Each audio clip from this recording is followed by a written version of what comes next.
a relação que uma pessoa tem com um computador é uma relação master-slave. Em suma, eu digo o que o computador vai fazer. Eu programo o computador, a tecnologia, o código para fazer o que eu quero.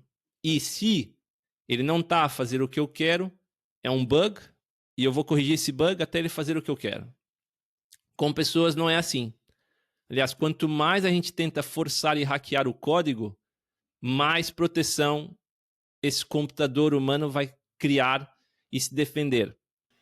Hoje eu vou conversar com o Rafael Ribeiro. Ele já foi desenvolvedor de software, arquiteto de software, CTO, Agile Coach. Hoje atua treinando profissionais de tecnologia para se tornarem líderes. Além disso, é também um instrutor de surf, que é bem importante mencionar aqui. Tudo bem, Rafa? Obrigado por aceitar o convite.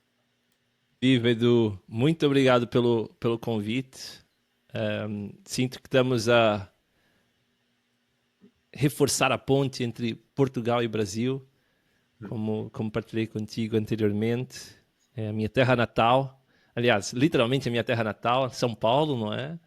E é sempre um prazer falar com pessoas que têm uma visão alargada do que é tecnologia, principalmente liderança na tecnologia. Obrigado mais uma vez pelo convite. Imagina. E antes da gente começar, eu queria pedir para você contar um pouquinho sobre você aí, para quem estiver acompanhando a gente aqui, te conhecer um pouco melhor. Olha, como se calhar muitas pessoas da minha geração, eu tenho 40 anos, foi muito fácil decidir trabalhar com tecnologia. Eu tinha um tio meio maluco, super inteligente, que era um entusiasta da tecnologia. E lembro de eu e o meu primo jogarmos e muitas vezes estragarmos o computador MSX dele, que assim usava cartuchos. E desde muito cedo, então, meus 6, 7 anos de idade, eu acabei tendo contato com consolas, com computadores. Meu pai tinha uma loja de peças para carros. E lá a minha tia, outra tia, também muito, muito também inteligente, à frente da tua época, ela trabalhava no computador. Fazia faturas, pedidos, documentos. E sempre que o meu pai trocava o computador na loja para um mais novo, fazia um upgrade, alguma coisa assim, o velho ia para casa e ficava para mim. E então, quando eu cheguei na altura de decidir o que é que eu ia fazer da vida, foi fácil, né? A família pressionando também, informática, profissão do futuro, vai dar dinheiro. Eu, na verdade, queria ser, olha, professor de educação física. Vê lá. Posso falar disso depois, mas logo, porque também isso reaparece na minha vida depois. E na altura, no começo, eu programação não me interessava muito, porque eu associava programação com matemática. Pelo menos falavam que para ser programador ou bom programador precisava saber matemática. E eu não gostava nada de matemática. Eu cheguei a fazer o primeiro e segundo ano de faculdade em processamento de dados. E o primeiro ano era basicamente matemática e matemática avançada. E eu falei assim, epa, não, isso não é para mim. E fui então, mudei de curso para gestão de redes e infraestruturas. Tive um primeiro emprego também, a fazer conserto de computadores, ajudar os usuários, utilizadores em Portugal, os usuários a mexer no computador, ensinar-lhes a compactar ficheiros e etc. E de repente pensei assim, epa, isso aqui não tem graça. Estou sempre a fazer a mesma coisa todos os dias. Computador avaria, troco. Servidor dá erro, tem que ir lá reiniciar. Analisar Event Viewer. Fazer backup. Tornou-se uma rotina e eu nunca fui uma pessoa de muitas rotinas. Então falei com um colega que era developer de C Sharp na altura. O C Sharp estava na berra, estava a começar. E disse assim, olha, eu quero aprender a programar. O que é que tu recomendas? E ele assim, olha, o .NET está a nascer e está assim com força. É uma nova tecnologia. Aproveita essa viagem. E foi aí que eu comecei como developer. E tive sensivelmente 15 anos a passar de consultoria, ainda no Brasil, a crescer em responsabilidade. Depois vim para Portugal e trabalhei em projetos aqui muito interessantes. Na altura, o governo português estava a automatizar muita coisa cá. e a querer criar plataformas para serviços públicos, e não havia mão de obra. E como nós no Brasil era uma comunidade muito grande, já relacionada ao TI, havia muitas empresas contratando o pessoal do Brasil para vir cá trabalhar. E eu vim cá para 3 meses de experiência e tocar há 18 anos. E tem sido assim também uma primeira casa para mim. Eu acho que eu encontrei a minha casa quando eu vim para cá. Eu não me sentia 100% à vontade e feliz no Brasil, e quando eu cheguei cá pensei, eu não saio mais daqui não. E tenho ido cá. E essa é a minha jornada em termos geográficos. O que aconteceu? Nesse meio de percurso, eu decidi abrir minha própria empresa, e quando abri a própria empresa, reparei que não tinha capacidade nenhuma para lidar com pessoas. Era muito bom com as máquinas, mas com as pessoas era horrível. E então decidi me demitir da minha própria empresa. E tirei 2 anos para estudar psicologia através das artes expressivas. Tu podes imaginar, eu era o único, se calhar o primeiro informático naquela faculdade. Entretanto, aquilo abriu a minha cabeça para uma outra perspectiva do que é lidar com pessoas. Então, quando eu voltei para o mundo do IT, fez-me todo sentido trazer esse conhecimento de psicologia, neurociência, comportamental, e até trabalho com grupos para o mercado de IT. E é um bocado onde eu estou hoje. Obviamente, entretanto, como tu disseste, outra viagem minha foi perceber, depois de 2 filhas, o que é que eu estou a fazer com a vida, crise existencial, aproximando os 40, os 35 na altura, e fazer o curso de educação física era um sonho que eu tinha já desde a minha adolescência. Só que como não fazia-me sentido fazer um curso de educação física hoje em dia, eu já era surfista e adorava o surf. Falei com colegas que tiraram o curso de educação física, que são personal trainers e etc. Eles disseram assim, Rafa, o curso vai ser muita coisa que se calhar tu não vais utilizar, e talvez ir para uma coisa mais especializada faça mais sentido. E aí eu pensei, eu adoro surf, eu adoro levar pessoas ao mar, eu adoro ensinar. Se calhar posso tirar um curso de instrutor de surf. Mal sabia eu que, na verdade, eu iria estar a trazer hoje, para o trabalho que eu faço com líderes, toda essa salada de frutas que é a minha formação. Desenvolvimento de software, desenvolvimento humano e psicologia, neurociência, coaching e também a parte do instrutor de surf. Portanto, esse é um bocadinho de mim.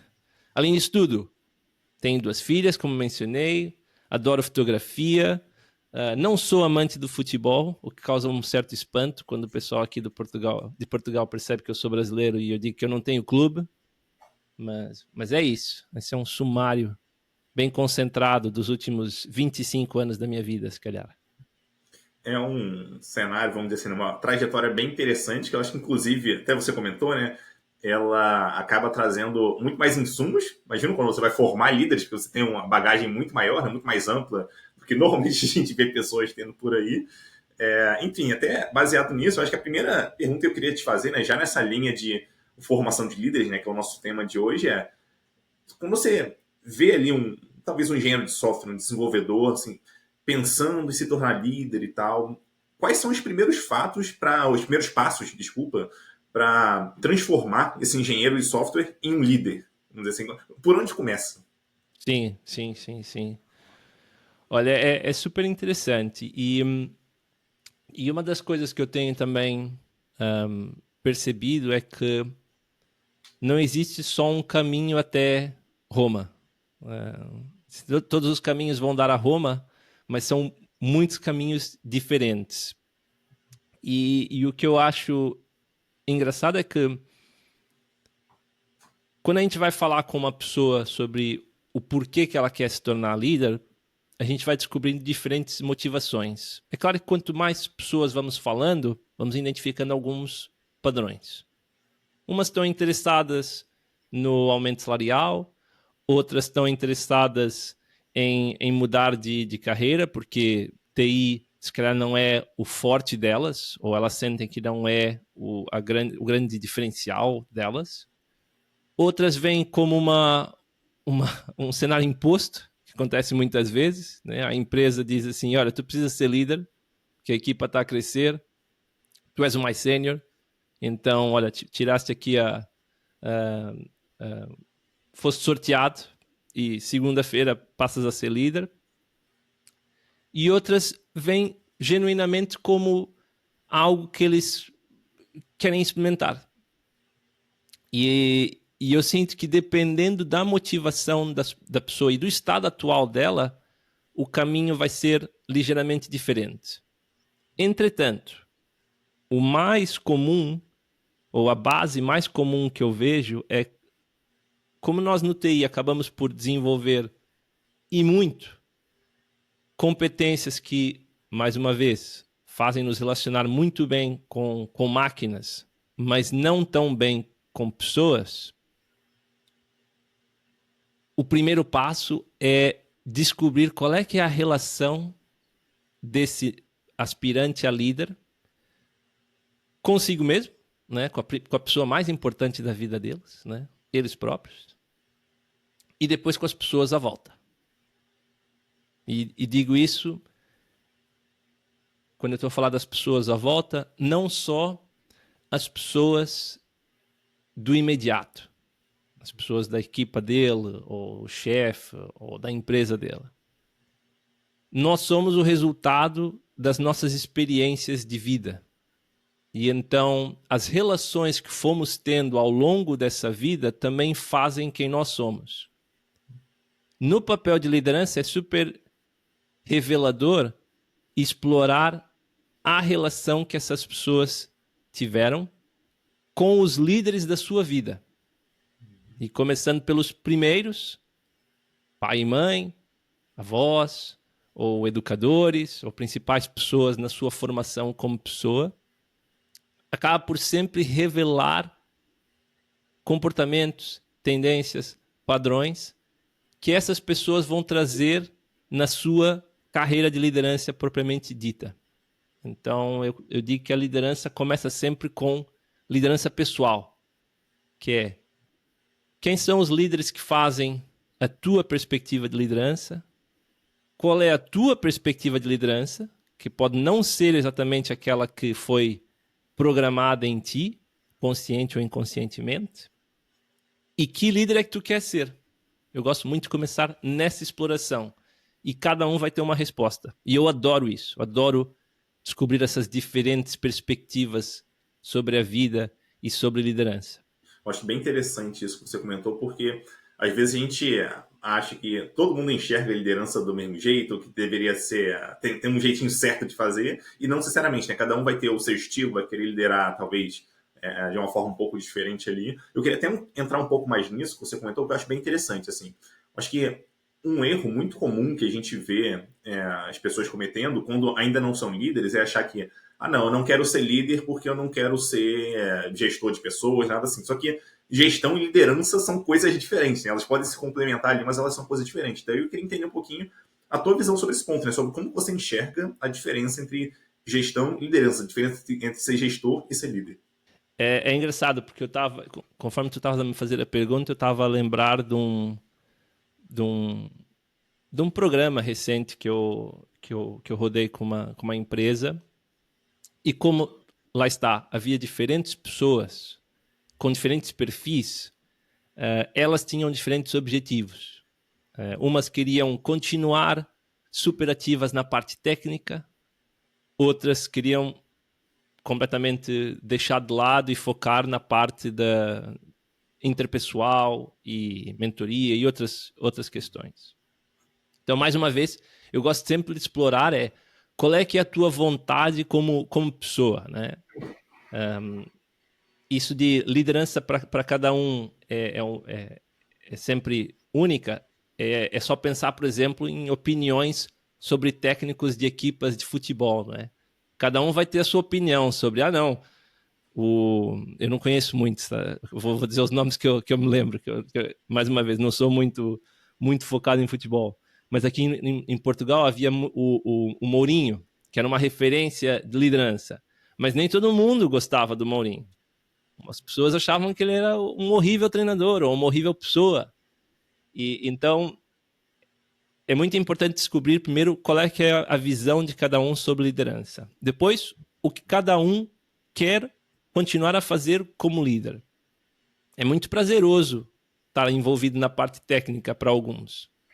Talvez isso seja uma grande parte do que tu gostarias de continuar a fazer. E aí há várias formas de liderar pessoas na parte técnica sem ser gerenciar as pessoas. Outra coisa é, eu também tenho visto que dependendo da estrutura e da opinião que a tua empresa tem sobre liderança, tu vais ter responsabilidades diferentes, até dependendo da equipa em que tu estás. Então, pode ser que numa equipa, numa empresa, o líder seja mais responsável pela parte da gestão das pessoas, noutra empresa ou noutra equipa dentro da mesma empresa, seja mais responsável pela liderança técnica do projeto. Então, há uma grande diferença entre o que é liderar e o que é gerir pessoas. É super importante para mim e às vezes até uma conversa super interessante, porque a própria empresa não tem bem isso definido, o que é gerir pessoas para a empresa em si. Qual é que é a visão que a empresa tem sobre gestão de pessoas? E depois cruzar com a tua matriz do que tu queres. Tu quer ser e focar na gestão das pessoas, na parte do crescimento delas, do mensurar o desenvolvimento, a performance, ou queres, por exemplo, liderar tecnicamente e focar na parte da mentoria técnica, da formação técnica, de definição de coding patterns e ser uma liderança, uma inspiração nesse sentido. Porque aí, tendo essa consciência pessoal do que tu queres fazer, questionar o sítio onde tu estás ou que tu gostarias de estar e dizer assim, olha, esse é o caminho que eu quero seguir. É possível? Pode ser que na equipa atual que tu estejas não seja, mas pode ser que uma equipa ao lado possa ter essa necessidade. E assim teres um lugar onde tu possas liderar, que eu gosto de associar a influenciar a tomada de decisão e não necessariamente gerir pessoas. Que pode ser uma coisa que tu não queiras fazer. A mim é difícil ver alguém bem-sucedido a realizar qualquer ação ou tarefa se ele genuinamente não gosta de a fazer. E eu acho que esse ponto para mim, é um dos pontos centrais, assim, né, de nós profissionais escolhermos qual o caminho que a gente quer seguir e a partir disso a gente começar a busca. Né? A busca, ela não pode se limitar à equipe onde eu estou ou à empresa onde eu estou. Se eu não me encaixo aqui, não tem problema nenhum. Eu vou buscar alguma coisa em outro lugar porque faz sentido para mim, sabe? Acho que a empresa que a gente está não deveria limitar o que a gente deveria estar buscando, sabe? Então, acho que essa é uma escolha muito individual e a gente precisa ter, de certa forma, coragem também, porque é muito fácil a gente simplesmente continuar, não, tá assim, já tá bom, vamos seguir a vida e tal, mas, cara, você pode fazer mais, você pode fazer melhor, sabe? Você quer um negócio diferente, por que você não busca isso? Não precisa ser algo correndo, você vai fazer com calma, mas você vai fazer, você vai atrás. Sim, sim, sim, sim. E não é esse a essência da liderança, né? Que é eu definir o meu próprio caminho. E eu não estou a dizer que precisamos arrebentar com tudo e mandar tudo para aquele lugar e mandar toda a gente e o meu chefe para aquele lugar. Não, é muito pelo contrário. Quando a gente questiona, ok, que líder que eu quero ser? O que é que eu quero estar a fazer? Qual o foco que eu quero dar na minha carreira? Quais são as áreas que eu gosto da parte da liderança?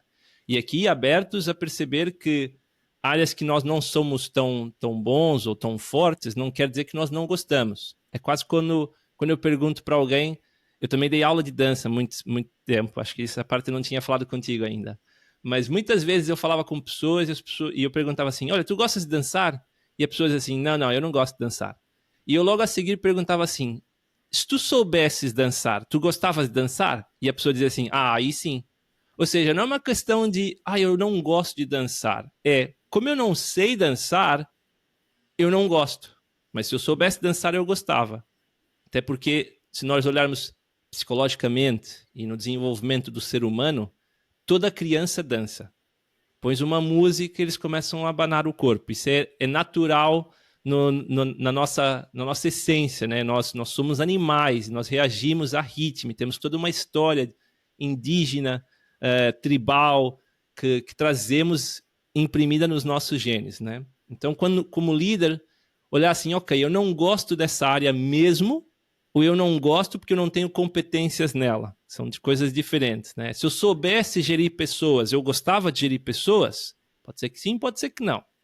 Então, primeiro levantar essa matriz de desejo de liderança. E depois, poder liderar o seu próprio caminho. E, às vezes, é só ter uma conversa dentro da empresa com os teus responsáveis, os teus líderes, e dizer assim, olha, eu estou interessado nisso. Há espaço para mim?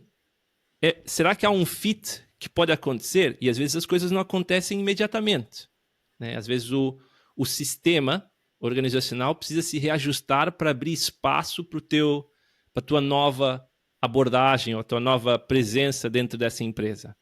Mas é possível. Eu, na minha história profissional, muitas e muitas vezes, percebi que não estava contente e identifiquei o porquê, cheguei para a minha liderança e disse assim, olha, precisava conversar com vocês. Eu gosto daqui, mas não estou a gostar do que é que eu estou a fazer. Eu gostava de explorar essa parte. É possível. E muitas vezes começou como algo satélite. 95% do meu tempo eu estava fazendo o que eu já fazia, 5% eu podia ir explorando essa outra parte, acompanhando outro líder, ou ir trabalhando com outra equipa, dar um workshop de vez em quando, uma formação. E, conforme fui mostrando resultados, caso fosse também que eu queria, aumentando essa percentagem do tempo nessa nova forma de interagir ou de servir a empresa onde eu estou a trabalhar. Isso para mim é liderança. Isso para mim é eu decidir o que é que eu quero fazer com a minha vida e não estar só, como tu disseste, e a imagem que me veio, seguindo o rebanho. A empresa diz que eu preciso fazer isso e, ok, não há hipótese, tenho que fazer. Acho que é importante haver essa abertura para uma conversa ou uma negociação, vamos colocar uma negociação. E quanto mais preparado tu tiveres para a negociação, maiores são as tuas chances de efetivamente conseguir uma vitória. Então, essa paragem para questionar o que é que eu quero estar a fazer, como é que eu quero estar a fazer, com quem eu quero estar a fazer, e definir isso muito bem, quando tu vais ter uma conversa com a tua empresa, tu consegues apresentar as coisas muito mais bem detalhadas, e a pessoa do outro lado consegue tomar uma decisão também muito mais informada. Se sim ou não. Ou como dizemos cá em Portugal, se sim ou sopas. Sopas sendo o não, no caso. E, assim, ao longo da sua carreira, eu imagino que você já tenha ajudado diversos engenheiros, diversos desenvolvedores ali, né, vamos dizer, a alcançarem uma posição de liderança, a serem treinados para chegar a essa posição. Eu queria entender um pouquinho, na tua experiência, quais são normalmente os principais desafios ali, os desafios mais comuns que esses engenheiros encontram nessa transição. Eu gosto de pensar que o que normalmente acontece com os engenheiros com quem eu trabalho é que por algum motivo na vida deles, seja porque houve alguma coisa na infância, na educação, nos primeiros serviços, trabalhos, experiências que acabaram por indo desabilitando certas features necessárias para a parte da liderança. Então, o sumo do meu trabalho acaba por ser um misto de ajudá-los a reabilitar essas features e depois dar algum conceito lógico e técnico para questões mais operacionais. O desafio maior normalmente está no desse reabilitar essas features. Coisas como empatia, capacidade de escuta, a abertura para outras formas de ver a vida. Quando estamos a liderar pessoas, nós vamos encontrar outros computadores com um sistema operativo único rodando e nós se tentarmos hackeá-lo e forçar a nossa lógica nesse sistema operativo, o que acontece quando um sistema operativo sente que está a ser atacado? vai fechar portas, vai ativar o firewall e vai criar resistência. Então a gente tem que aprender que lidar com pessoas não é a mesma coisa que lidar com código ou lidar com um computador. Eu digo que a relação que uma pessoa tem com um computador é uma relação master-slave. Até agora, pelo menos. Hein? Mas com a inteligência artificial pode ser que a coisa comece a mudar. Em suma, eu digo o que o computador vai fazer. Eu programo o computador, a tecnologia, o código para fazer o que eu quero. E se ele não está a fazer o que eu quero, é um bug, e eu vou corrigir esse bug até ele fazer o que eu quero. Com pessoas não é assim. Aliás, quanto mais a gente tenta forçar e hackear o código, mais proteção esse computador humano vai criar e se defender. Então é quase como desprogramar grande parte da lógica que esse pessoal técnico foi reforçando e até tendo bons resultados, né? Eu, quando descubro como hackear o código ou o computador, eu começo a ter bons resultados e sucesso na minha carreira. Com pessoas, eu acredito que o fundamento é diferente. E então desprogramar isso e depois habilitar essas features mais humanas que muitas vezes foram desabilitadas, para mim é o grande desafio. Isso desbloqueado, ensinar uma pessoa como é que facilita uma reunião com uma estrutura lógica é a parte fácil, porque a lógica já está lá muito bem desenvolvida normalmente nesses profissionais. A parte não tão lógica, que na verdade tem a sua lógica por trás, a parte humana, a parte psicológica, neurociência, comportamental, dinâmicas de grupo, sistêmica, essa é a parte que está desabilitada. E então, voltar a habilitar isso, às vezes, e já aconteceu, até envolvem traumas que a pessoa teve na sua infância. E obviamente que nós não estamos a falar de sessões psicológicas aqui, mas quando a pessoa ganha consciência que existe um acontecimento no passado dela que influencia a forma como ela lidera ou como ela vê a liderança, ela pode tomar uma escolha. Ok, eu quero continuar então a agir dessa forma ou eu quero fazer um caminho diferente? Então é a beleza e o poder da autoconsciência.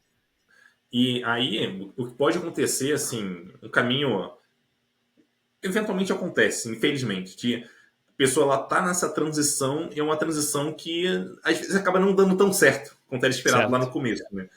E quando dá errado, assim, geralmente quais são os principais motivos para dar errado? Assim, o que aconteceu ali, enfim, ou aconteceu, a pessoa não sabia, mas que acabaram levando a pessoa a alcançar o fracasso, vamos dizer assim, e talvez decidir, não, peraí, talvez não seja esse que eu esteja buscando, acho que estou buscando outra coisa. Normalmente o que acontece ali? Claro, claro. Olha, eu estava a pensar como é que respondi essa resposta e eu vou trazer agora então o meu conhecimento como instrutor de surf aqui para Baila, para fazer uma analogia.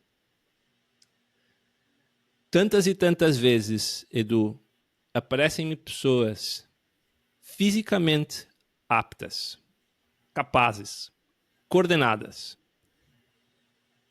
em que estou com elas na areia e a gente aprende a fazer o take-off, o movimento de se levantar na prancha, e elas fazem perfeitamente.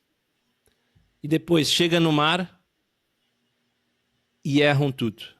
Ou então tem uma e duas aulas muito boas, as duas primeiras, e quase que fazem tudo assim de primeira. Depois chega na terceira aula, só wipeout. Quarta aula, só wipeout. Quinta aula, só wipeout. Logicamente, analisando a situação, tu vês, ok, fisicamente essa pessoa não tem questão nenhuma. Não lhe falta força, não lhe falta equilíbrio, não lhe falta coordenação motora. Está tudo lá. Então, o que é que está a acontecer? Se não é do reino físico, então só pode ser do reino mental e emocional. Não há mais para onde explorar, né? Se fisicamente a pessoa é super capaz, mentalmente ou emocionalmente alguma coisa está a acontecer. E então, quando eu começo a conversar com a pessoa e questionar o que está a acontecer, muitas vezes são relações que ela tem com ela mesma. Vou dar um exemplo. Alguém que está constantemente a pensar no que é que os outros vão pensar dela, o reconhecimento externo dos outros, quando chega no mar, faz-lhe perder a conexão com o que ela está a fazer naquele momento, para, por microsegundos, pensar, o que é que o instrutor está a pensar de mim? Ou o que é que os outros surfistas estão a pensar de mim? É o suficiente para ela cair. É o suficiente para ela ter um wipeout. Essa perspectiva, depois, na vida como líder, vai influenciá-la também. E o que eu normalmente acredito, quando estou a dar aula de surf, é que o surf apresenta os desafios que tu, como pessoa, podes trabalhar. Na liderança, para mim, é a mesma coisa. Quando a coisa dá errado, quando a coisa está a bater de frente contigo, é uma oportunidade que a vida está a te dar para dizer assim, olha, tem aqui alguma coisa dentro de ti, do teu comportamento, do teu subconsciente, ou da tua ligação com liderança, que pode estar a ser trabalhada. Vamos explorar o que é. Tal e qual como na parentalidade. Eu tenho a certeza que a parentalidade, para qualquer pai ou mãe, é uma oportunidade brutal para estarmos a ver a programação que nós temos como líderes. Quantas e quantas vezes eu estou a lidar com minhas filhas e estou a dizer-lhe coisas que o meu pai e minha mãe diziam. E que eu dizia assim, pai, eu nunca vou fazer isso com os meus filhos. E estou eu a fazer. E então, eu estou a ter uma situação com as minhas filhas que é super frustrante e que deixa-me super chateado, ou frustrado, ou raivoso, quando na verdade está só a mostrar algo que está cá dentro, que eu até nem gosto e que eu nem concordo, mas está a ser manifestado na forma como eu lidero a minha família. Então eu gosto muito de explorar essa perspectiva. Não nomear quais que são os cenários mais comuns, porque até hoje tem sido sempre uma coisa diferente que aparece, porque cada pessoa é diferente. Mas o padrão que eu identifico é: a pessoa começa a agir como líder, esses padrões começam a aparecer. Se a pessoa não está atenta e estressada e focada no atingir o sucesso, ela não vai ter consciência e calma para vê-los acontecer em tempo real. Se calhar depois, em retrospectiva, ou depois da reunião, pensa assim, ei, eu fiz aquilo e etc. Mas muita gente nem tem essa pausa para fazer. E é uma excelente oportunidade para crescer como pessoa, como indivíduo. Olha, estou aqui a repetir algo, para que se eu olhar bem, era algo que eu já fazia no passado. Ou é algo que o meu primeiro chefe, que foi super traumático ou super influente na minha vida, também fazia. Faz sentido eu continuar a fazer isso? Está alinhado com o que eu acho que é a liderança? Pode ser que sim, pode ser que não. Mas olha, espetáculo. É uma oportunidade então para definir o que é que tu queres fazer. Seja diferente ou semelhante. E pelo que você está falando, assim, o que eu entendo é, assim, se você está falando que uma pessoa, por exemplo, pode ter eventualmente algum bloqueio ali emocional, alguma coisa nesse sentido, isso coloca ainda mais importância em ela ter próximo uma pessoa que consiga ajudar e direcionar, porque talvez sozinha ela não tenha capacidade de fazer isso, ela vai ter muito mais dificuldade de entender que aquilo é um problema, um bloqueio, de que ela não vai conseguir ultrapassar aquilo. Exatamente, exatamente. Toda a jornada, apesar de haver momentos em que temos que fazê-la sozinho, torna-se mais difícil se não temos suporte e apoio, não é? Se voltarmos para a essência da raça humana, nós não éramos a raça mais forte. Nós não éramos a raça mais by default, ou por omissão, preparada para sobreviver. Né? Nós não deixamos de ter pelo para sobreviver o inverno, quase. Os nossos caninos e os nossos dentes não são os mais poderosos para comer qualquer coisa que estava disponível na altura. E, para conseguir superar esses desafios que tivemos como espécie, nós só o conseguimos porque o nosso cérebro também desenvolveu uma capacidade de conexão e entreajuda com outros seres da nossa espécie, e não só, né? Também colaboramos e interagimos com seres de outras espécies, acima da média do mundo animal. Então, é uma ilusão achar que o caminho de um líder, mesmo que em 2024, quase 2025, seja sozinho.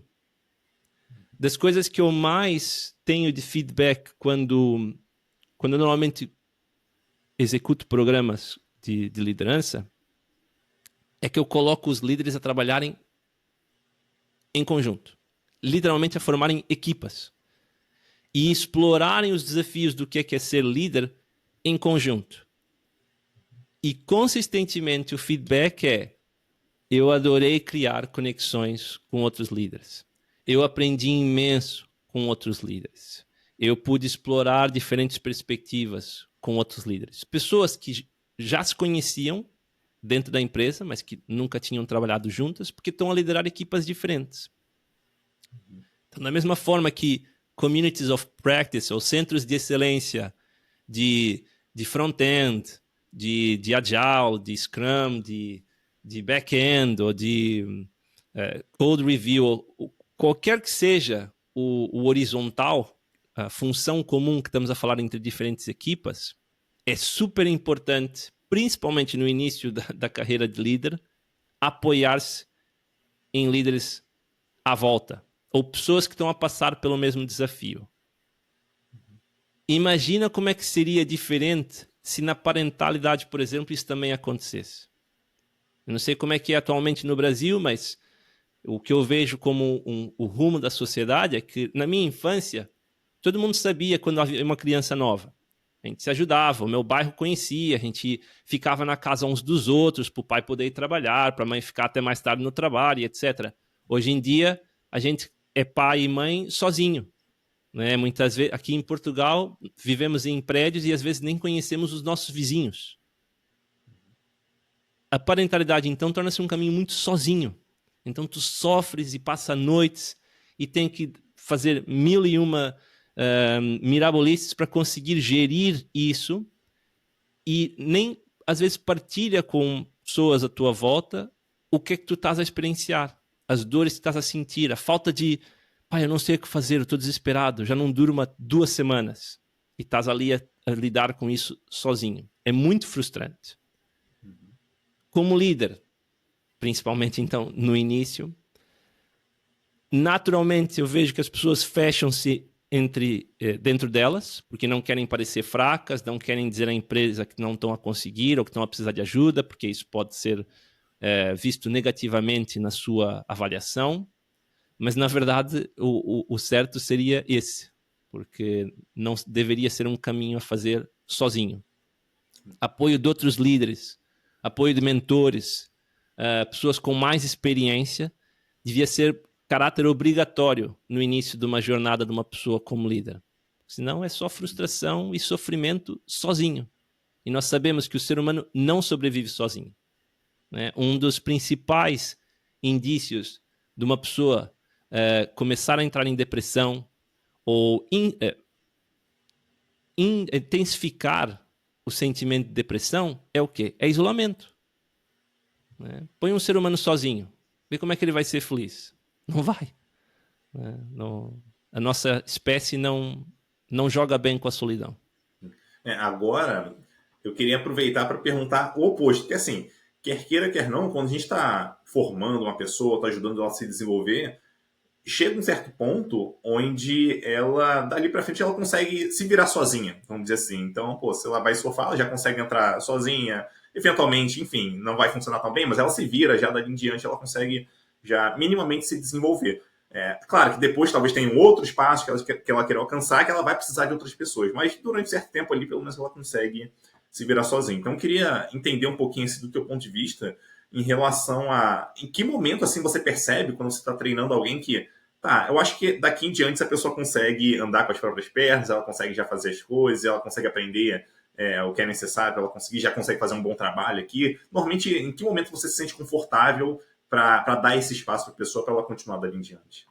Eu acho que são dois conceitos que podem andar lado a lado.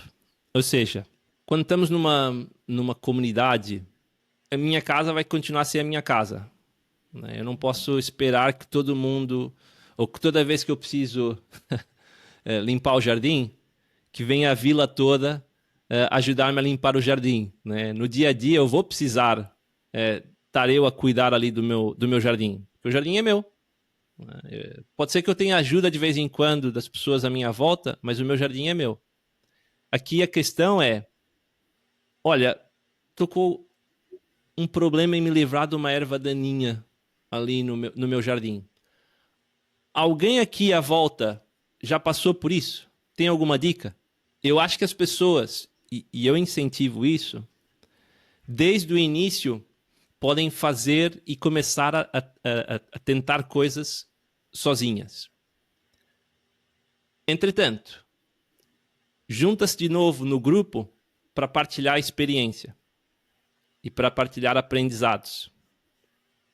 Então é quase como, mais uma vez, uma ligação com a parentalidade e as crianças.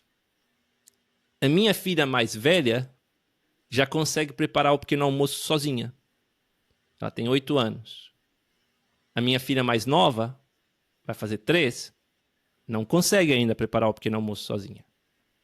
Entretanto, quando eu vou cozinhar, e eu tenho cabeça e estrutura para isso, eu chamo elas para ajudar.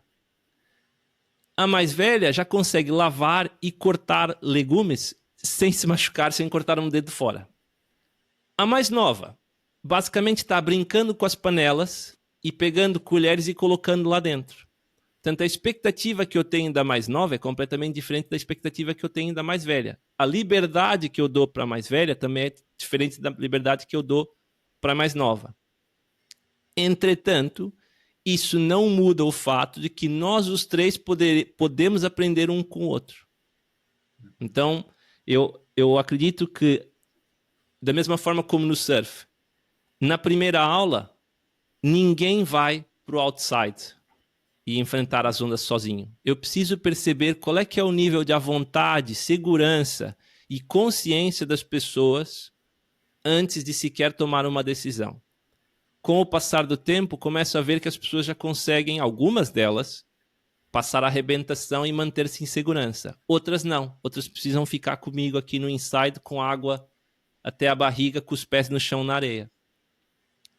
Entretanto, mesmo com diferentes níveis de experiência, eu gosto de fazer exercícios onde as pessoas estão aprendendo entre si.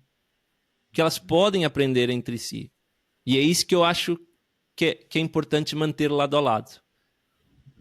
O líder, independente do seu nível de experiência, está aí para o outside já sozinho ou não, surfando grandes ondas sozinho ou não, consegue continuar a aprender mesmo com um líder mais inexperiente. Ou no limite pode passar conhecimento para esse líder mais inexperiente. Então é super importante haver essa troca de conhecimento em partilha. E acho que um ponto muito interessante quando a gente fala de aprendizado é a gente não só, acho que olhar para dentro é importante, a gente já comentou sobre isso aqui, mas eu acho que também olhar para fora e buscar por referências pode ser bem interessante. Eu queria entender um pouco sobre você, assim, né? O que você olha para uma pessoa, assim, para fora, né? E você considera, putz, essa é uma pessoa uma boa líder, para mim essa pessoa é uma referência. Porque às vezes a pessoa talvez até seja uma boa líder, mas para outra pessoa, para você não considera e tal. Então eu queria entender um pouquinho na tua visão, assim, o que você olha para a pessoa para você considerar ela uma boa líder. Sim. É engraçado porque uma parte, né? A última vez que tu e eu falamos, tu vieste de convidado no meu podcast, né? E estou aqui eu agora. E tu partilhaste os teus pilares de liderança, né? Os teus principais conceitos. E eu vejo e olho a liderança também muito parecida com o que tu partilhaste. Entretanto, como a minha formação e a minha principal transformação foi quando eu descobri o mundo das pessoas, a primeira coisa que eu vejo é o pilar das pessoas. como é que é a relação dessa pessoa com ela mesma e como é que é a relação dessa pessoa com as pessoas à volta. Ela considera-se um eterno aprendiz, então mesmo que esteja a liderar, ela está aberta a perceber a lógica das outras pessoas antes de manifestar a sua opinião. Então, para mim, essa pessoa é um, não vou dizer um bom líder, mas é uma pessoa que está, digamos, com um pilar mais bem estabelecido, que é o pilar das pessoas. Depois, ok, qual é a visão dela para o negócio? E esse foi um pilar que tu também mencionaste. Ela lembra que no contexto organizacional, qualquer coisa que ela esteja a fazer tem como objetivo final resultados. Ela preocupa-se com esses resultados. Ela explora quais são esses resultados. Ela está em contato com as pessoas que definem esses resultados. Num episódio passado que eu gravei para o meu podcast, eu tive um amigo meu que é uma grande referência na área das vendas para mim. Eu já trabalhei tudo. Já trabalhei junto com ele. E eu brinco ali naquele episódio que é um líder de tecnologia deveria se tornar melhor amigo da área de vendas. Porque a área de vendas é a área que está principalmente responsável pelos resultados e pelo negócio da empresa. É a primeira área que vai ser cobrada com relação aos resultados. Antes mesmo até do delivery. E tu podes entregar e criar uma coisa má. Mas se a equipe de vendas consegue vender, está-se bem. E consegue manter o cliente final feliz por algum motivo, estamos bem. Podes criar um software maravilhoso, mas se a equipe de vendas não consegue fazer o trabalho dela, então tens um software maravilhoso que não vende, que não atinge resultados. Então, a pessoa está alinhada com esse objetivo da empresa? Ótimo. Então, ela também tem outro pilar, outra perna da mesa também bem estabelecido. Pois a parte do delivery, que é que tu colocaste, se não me engano, como processo. Estruturas, frameworks, processos, visão de como é que a gente atinge o resultado o mais rápido possível com o menor custo possível. A pessoa tem consciência disso? E não estou a falar de tecnologia ainda, estou a falar mesmo só sobre como é que a equipa se estrutura e as peças à volta também da equipa se estruturam para atingir o resultado. Tu podes ter uma equipa super aliada, super performática, trabalha bem, todo mundo gosta de trabalhar em conjunto, mas depois, quando tu vais lançar para produção uma feature para testar com o utilizador final, o processo de deploy demora 1 mês.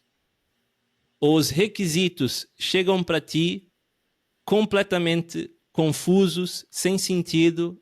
Então, são 2 meses para detalhar os requisitos. O end-to-end está lento. Vai influenciar o resultado da tua equipa? Vai. Ah, mas Rafa, mas o deploy e a definição dos requisitos não é responsabilidade da minha equipa. Tens toda a razão. Mas vai levar a tua lenta morte de qualquer maneira. É quase como a pessoa que morre atropelada a atravessar a passagem de pedestres, a faixa de pedestres, que em Portugal chama-se a passadeira. Ah, eu atravessei a faixa, o carro devia ter parado. Boa, morreste cheia de razão. Porque tu sabes que o carro não vai parar antes de atravessar, olha. Se ele não para, tudo bem, ele está errado, deveria levar uma multa? Devia, mas tu sobreviveste. Portanto, o problema está fora da minha equipa. Boa, vai ser julgado pelos resultados na mesma? Provavelmente. Então é problema da tua equipa. Então esse delivery tem que ser também algo super importante na visão do líder. End-to-end, não só dentro da equipa, não só dentro da casinha dele. Não, na liderança a gente tem que às vezes ir enfrentar problemas do sistema, à volta da nossa casa, né, na minha comunidade. Se tem alguém despejando lixo à frente da minha casa, ou deixando cocô de cachorro sempre que eu vou sair de casa e eu tenho que desviar, Não fui eu que deixei o cocô lá, mas está a influenciar a minha vida, está a influenciar o meu dia a dia. Então eu posso tomar responsabilidade e atuar sobre esse problema. Eu não tenho culpa dele, mas a minha responsabilidade pode entrar em jogo. Depois, o quarto é o da equipa em si. Porque há muita dinâmica de equipa que a gente não aprende. A gente só vive nela. É quase como eu sou um excelente jogador de futebol. Não quer dizer que eu vou ser um excelente técnico de futebol. Os caras têm que ganhar competências também nessa área. Como é que eu consigo aprender sobre setup de equipas, dinâmicas de grupo, como fazer um bom kickoff, o que é um kickoff, o que deveria ter num kickoff. Então, essa parte para mim também é super importante num líder de tecnologia e avaliar, ok, tu tens consciência do que é que estás a fazer ou estás só a jogar e chega para o pessoal, ok, pessoal, vamos fazer o melhor possível. E não estás focado em analisar essas dinâmicas e essas interações. E o último, que acaba por ser muito relevante, é a parte técnica. Portanto, eu coloco 5 pilares, sendo que a tecnologia, um bocado contrariamente, é a última. E por que eu coloco como último pilar? Porque normalmente as pessoas com quem eu trabalho já são excelentes técnicas. Aliás, elas normalmente foram líderes ou promovidas para líder justamente por causa da competência técnica delas. São as outras que elas precisam desenvolver, muitas vezes. Então eu mudo a ordem da prioridade, digamos assim. E foi super engraçado quando tivesse também no meu episódio, perceber assim, uau, tá aqui uma pessoa do outro lado do mundo a explorar também essa temática da liderança e ver as coisas de uma maneira muito, muito, muito semelhante. E pensei assim, olha, se calhar estou num bom caminho, estou num caminho que também faz sentido para outras pessoas. Muito legal. Inclusive, para você que está acompanhando aqui a gente, assim que sair o episódio, tá? Com o Rafa, eu vou colocar o link aqui nesse. Eu não sei qual vai sair antes do nosso aqui, mas assim que o episódio sair lá, eu vou colocar aqui, tá? Na descrição desse episódio. Então vai lá e ouve. Ficou muito legal o episódio. Enfim, aí outro ponto que eu queria entender de você, Rafa, é o seguinte: quer queira, quer não, quando a pessoa passa a assumir um papel mais de líder, ela eventualmente vai passar por alguma situação mais difícil. Então, aí vamos imaginar que quem está acompanhando aqui a gente, essa pessoa já quer começar a se preparar para essas situações. Então, assim, na sua visão, na sua experiência também, né, quais são os momentos ali, né, onde provavelmente essa pessoa vai passar situações difíceis ali, onde já é esperado que isso vai acontecer, é só questão de tempo ali, né? Quais são as situações que ela já pode esperar nesse primeiro momento? Claro, claro. No trabalho do desenvolvimento pessoal, nós normalmente falamos que identificar as suas sombras, ou identificar os blind spots. Então, a minha visão é pensando, olha, podemos pegar esses 5 pilares como exemplo, né? E quase que a pessoa fazer um self-assessment. Existe uma coisa chamada roda da vida, ou a roda de tudo, onde basicamente a gente faz um círculo e divide esse círculo em fatias, quase como se fosse uma pizza. E, aliás, quem está ouvindo até pode fazer agora com a gente, pegar uma folha de papel e uma caneta, desenhar um círculo grande no papel, dividir esse círculo em 5 partes, ou quantas partes tu quiseres colocar, e depois nomear cada fatia com uma área. E podíamos usar, então, assim que eu falei: pessoas, negócios, delivery, equipas e tecnologia. Então, tens aí uma pizza com 5 pedaços. O centro do círculo equivale a 0. E a borda de fora do círculo equivale a 10. Para cada fatia, qual é o teu nível hoje? Onde é que tu achas que está o teu conhecimento e experiência? Tens um autoconhecimento sobre pessoas, sobre psicologia, sobre neurociência, sobre comportamentos. Então, marca um número maior na fatia das pessoas.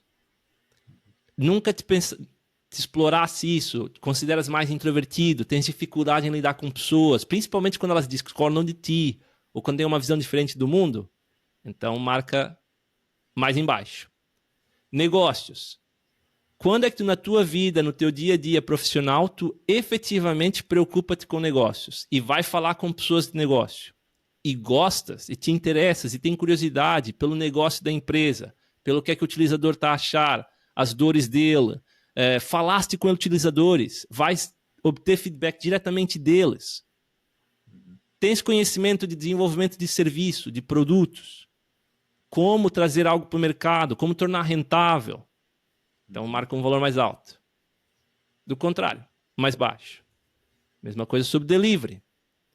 Quantos processos de delivery tu conheces? E eu aqui não estou para defender nenhum, porque dependendo do projeto que tu estás, um vai fazer mais sentido que o outro. Waterfall pode fazer sentido, Rafa? Claro, se o teu problema for adaptado para o Waterfall, então vai fazer sentido. Né? Tu constróis uma casa com Agile? Podes até construir, mas vai sair caro para burro e vai demorar muito tempo. Porque começar a experimentar como é que tu vais fazer as paredes, pode ser que tu descubras um método revolucionário de fazer paredes, mas vai levar tempo e vai levar dinheiro. Então há certas coisas que exigem um processo adaptado ao problema. Tens experiência em otimizar processo, em Lean, identificar questões sistêmicas, então marca mais alto. Do contrário, marca mais baixo. Parte das equipas. Sabe sobre dinâmicas de equipa, coaching sistêmico, facilitação de reuniões, kick-offs, como gerir conflito, marca mais alto. Do contrário, marca mais baixo. E depois, finalmente, tecnologia.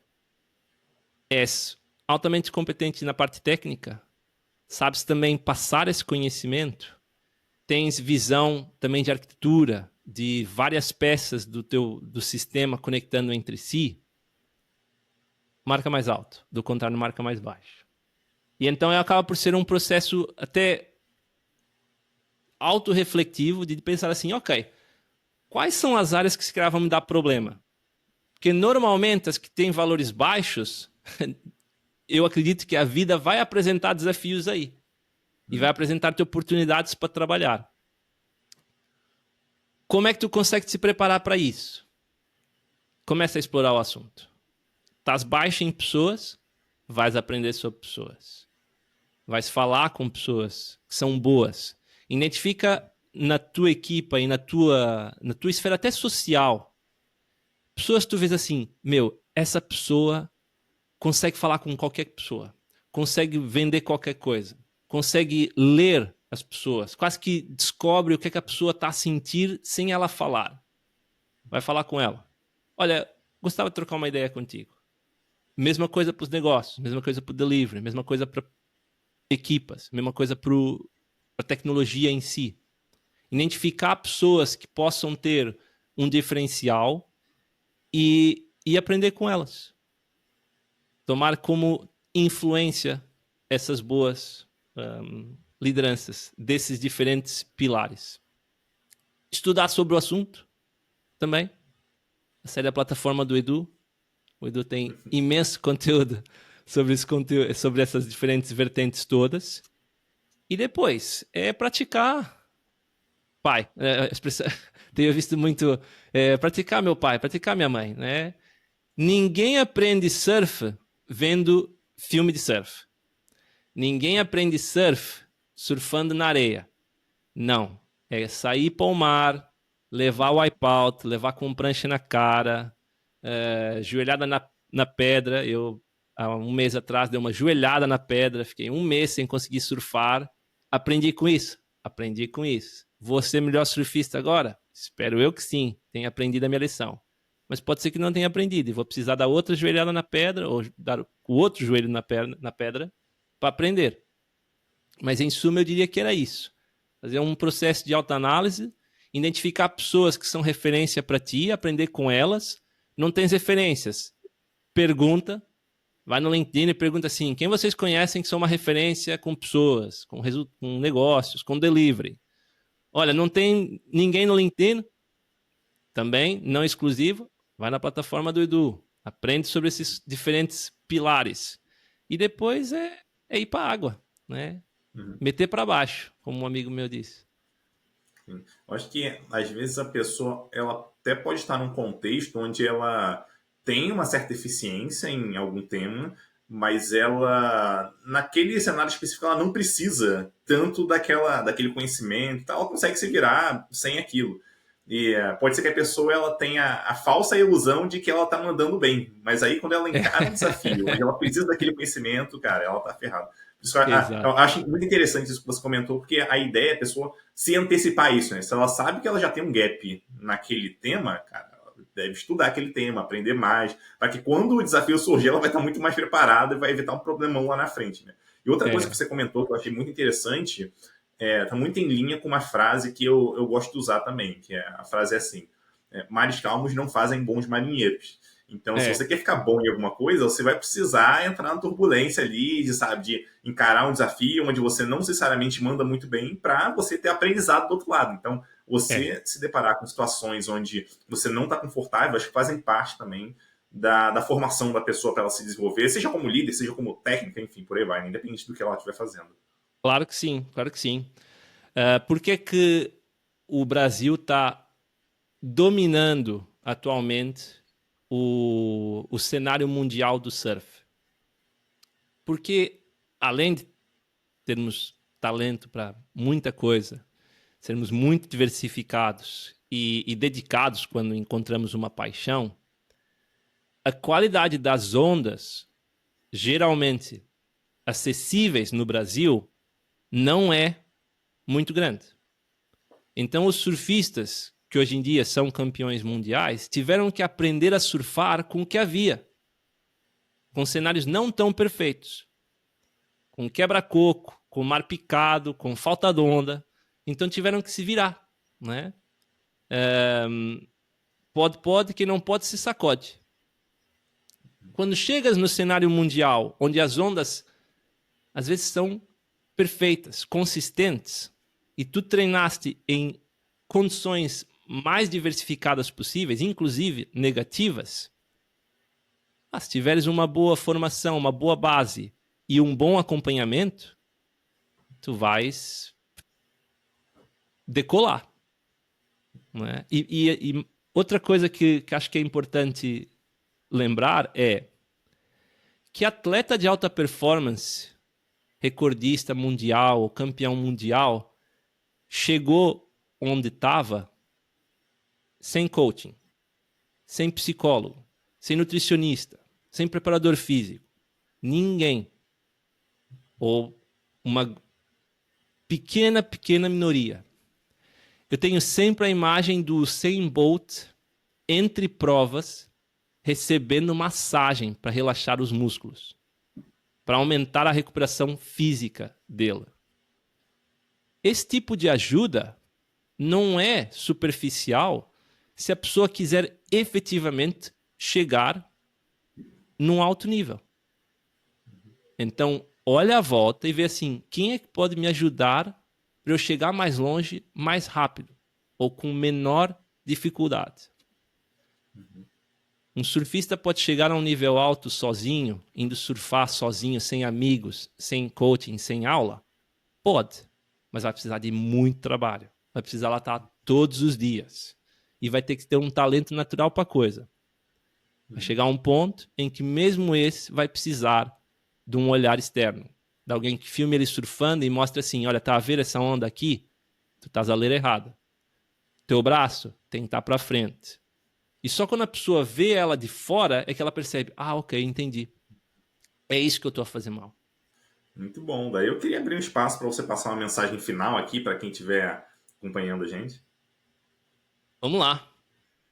Olha, a minha mensagem final é: os líderes mais influentes que eu conheci e que eu tenho visto também aflorarem são aqueles que não têm pretensão de ser líder e que normalmente apoiam-se por uma causa, algo maior que eles, independente da falta ou presença de técnica ou conhecimento.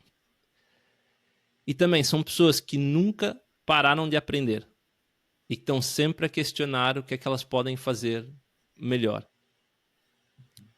O caminho da liderança não é fácil, tal e qual como o da parentalidade também não é, e eu associo muito um ao outro, mas é uma oportunidade tremenda para crescer como pessoa, desde que a pessoa esteja aberta a se questionar, olhar para dentro, inclusive as partes mais assustadoras ou sombrias.